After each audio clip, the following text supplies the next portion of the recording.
ఇంకా 2019 నుంచి 24 వరకు ఏం జరిగిందో నాకన్నా మీకే బాగా తెలుసు. ఆంధ్ర రాష్ట్రంలో ఒక విధ్వంస పాలన నడిచింది. కొత్త కంపెనీలు తీసుకురాకపోగా ఉన్న కంపెనీల్ని పక్క రాష్ట్రానికి తరిమేసే పరిస్థితి. ఒక లూలు, అమర్ రాజా, హెచ్ఎస్బిసి లాంటి సంస్థల దగ్గర నుంచి చివరి జాకీ దగ్గర కంపెనీ దగ్గర నుంచి కూడా వాటాలు ఇవ్వలేదని వాళ్ళని తరిమేసే పరిస్థితి మనందరం చూసాం. నేను ఆ రోజు ముఖ్యమంత్రిగా ఉన్న పులివెందల ఎమ్మెల్యేకి ఛాలెంజ్ చేశా, మీరు తీసుకొచ్చిన ఒక్క కంపెనీ పేరు చెప్పమని. ఇప్పటికి కూడా అక్కడి నుంచి సౌండ్ రాలా.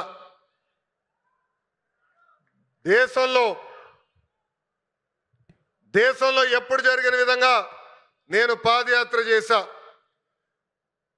ఒక మాటలో చెప్పాలంటే యువగలం పాదయాత్ర నాలో మార్పు తీసుకొచ్చింది. గంగాధర్ నెల్లూరు నియోజకవర్గం చిత్తూరు జిల్లాలో ఉంటుంది. ఆ నియోజకవర్గంలో పాదయాత్ర చేస్తున్నప్పుడు ఒకరోజు రాత్రి చివరి గ్రామం అక్కడ నేను నడుస్తున్నప్పుడు ఒక తల్లిని చూసా.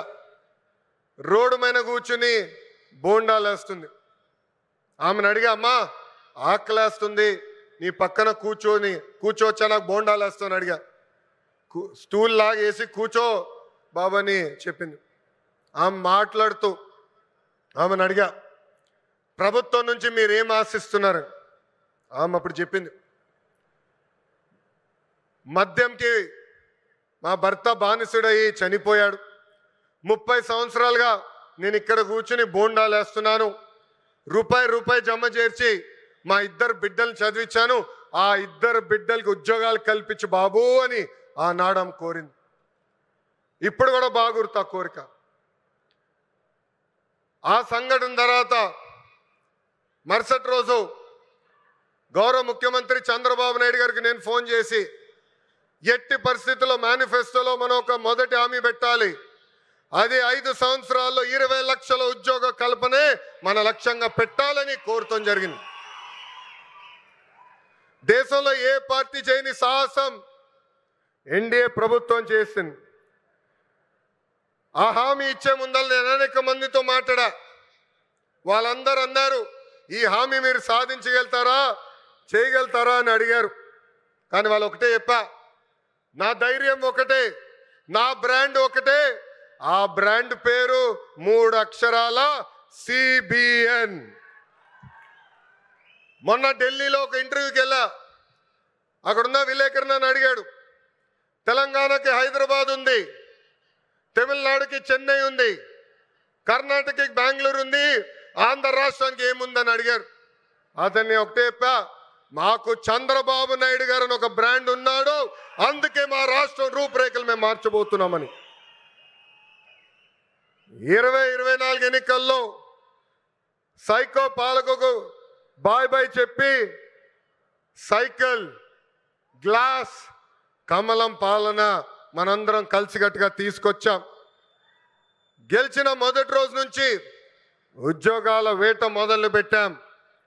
ఇప్పటి వరకు 8 లక్షల కోట్ల పెట్టుబడులకు, తద్వారా 5 లక్షల మంది నిరుద్యోగ యువకులకు ఉద్యోగాలు కల్పించడానికి ఒప్పందాలు కుదుర్చుకున్నాం, పనులు ప్రారంభించాం. దాంట్లో భాగంగా ఈ రిలయన్స్ ఎనర్జీ ప్రాజెక్ట్ కానివ్వండి, ఎన్టీపీసీ కానివ్వండి, భారతదేశంలోనే అతి పెద్ద ఆర్సిలర్ మిత్తల్ స్టీల్ ప్లాంట్ కానివ్వండి, BPCL, Tata power, TCS, LG electronics లాంటి అనేక కంపెనీలు మన రాష్ట్రానికి రాబోతున్నాయి. కుటుంబంలో ఒక్కరికి ఉద్యోగాలు కల్పిస్తే ఆ కుటుంబం పరిస్థితి మారుతుందని బలంగా నమ్ముతుంది ఎన్డీఏ ప్రభుత్వం. పేదరికం లేకుండా చేయాలంటే ఉద్యోగాలే కల్పనగా మనందరం ముందరికెళ్ళాలి. నా సింగిల్ టార్గెట్ ఒకటే, 5 సంవత్సరాల్లో 20 లక్షల ఉద్యోగాలు మన ఆంధ్రులు కల్పిస్తామే. దానికోసం ఎక్కడికైనా వెళ్తాను, ఎవరినైనా కలుస్తానని ఈ సభాముఖంగా ఆంధ్ర రాష్ట్ర నిరుద్యోగ యువకులకి నేను హామీ ఇస్తున్నా. ఇంకా రిలయన్స్ ఫౌండర్ ధీరుభాయ్ అంబానీ గారికి, చంద్రబాబు నాయుడు గారికి మంచి అనుబంధం ఉండేది. ఆనాడు చంద్రబాబు నాయుడు గారు దావోస్కి వెళ్ళే ముందల ముంబైకి వెళ్తే అది తెలుసుకున్న ధీరుభాయ్ అంబానీ గారు చంద్రబాబు నాయుడు గారిని స్వయంగా ఆయన ఇంటికి రమ్మని కోరారు. ఆనాడు మీటింగ్లో టెలికాం రంగంలో మార్పులు వస్తున్నాయి, సంస్కరణలు వస్తున్నాయి, టెలికాం రంగంలో మీరు పెట్టుబడులు పెట్టండి అని కోరటం జరిగింది. గౌరవ ముఖ్యమంత్రి గారు చంద్రబాబు నాయుడు గారు డావోస్కి వెళ్ళి 5 రోజులు తిరిగి వచ్చిన తర్వాత ధీరుభాయ్ అంబానీ గారు ఆనాడే ప్రకటించారు, రిలయన్స్ కంపెనీ టెలికాంలో పెద్ద ఎత్తున పెట్టుబడులు పెడుతుందని. అంతేకాదు చంద్రబాబు నాయుడు గారికి నమ్మకంతో ఆనాడు ధీరుభాయ్ అంబానీ గారు టెలికాం రంగంలో వాళ్ళకి అడుగు పెట్టారు. ఆ తర్వాత అనుబంధం రిలయన్స్ చైర్మన్ ముఖేష్ అంబానీ గారితో కూడా కొనసాగింది. ప్రజాప్రభుత్వం ఏర్పడిన తర్వాత నేను ముఖేష్ అంబానీ గారితో అనంత్తో అదేవిధంగా వేదిక పైన ఉన్న Reliance industries executive director PMS Prasad గారిని కలిసి ఆంధ్ర రాష్ట్రంలో పెద్ద ఎత్తున పెట్టుబడులు పెట్టాలని కోరటం జరిగింది. వాళ్ళకి ఒకటే చెప్పా, Andhra Pradesh is of doing business కాదు, స్పీడ్ ఆఫ్ డూయింగ్ బిజినెస్ ఏంటో చేసి చూపిస్తానని హామీ ఇస్తాం జరిగింది. వాళ్ళు నన్ను ఒకటే కోరారు, ఒక పాలసీ తీసుకురండి అని వాళ్ళు కోరితే నేను అనంతగా ఒక ప్రామిస్ చేశా, 21 రోజుల్లో ఇంటిగ్రేటెడ్ క్లీన్ ఎనర్జీ పాలసీ తీసుకొస్తానని చెప్తాం జరిగింది. వేదిక మీద ఉన్న గొట్టపాటి రవి గారి నాయకత్వంలో విజయానంద్ గారు నేను అందరం కలిసి 30 రోజుల్లో ఈ పాలసీ తీసుకొస్తాం జరిగింది.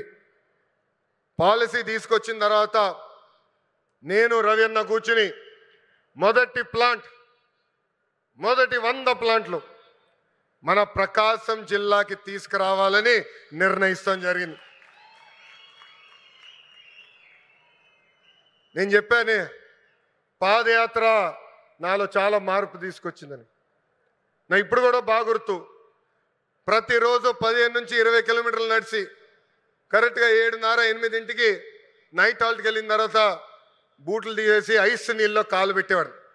సరదాగా నాయకులందరం కూర్చుని మాట్లాడుకునే వాళ్ళం. దాంట్లో ఉగ్ర నరసింహారెడ్డి గారు కూడా ఉండేవారు. గంటల తరబడి మాట్లాడుకునేవాళ్ళం. మన ప్రాంతానికి ఏం మార్పు తీసుకురావాలని దానిపైన మేము చర్చించేవాళ్ళం. అప్పుడు ఆనాడే ఉగ్ర నరసింహారెడ్డి గారు నాకు చెప్పారు, మా ప్రాంతంలో వలసలుగా నిరుద్యోగ యువకులు రైతులు ఇతర ప్రాంతానికి వెళ్తున్నారు, దానికి చెక్కు పెట్టాల్సిన బాధ్యత మన పైన ఉంది బాబు అని చెప్పారు. అది గుర్తుపెట్టుకుని నేను గొట్టిపాటి రవి గారు కలిసి మొదటి ప్లాంట్ మన కనిగిరి నియోజకవర్గం తీసుకురావాలని నిర్ణయిస్తాం జరిగింది.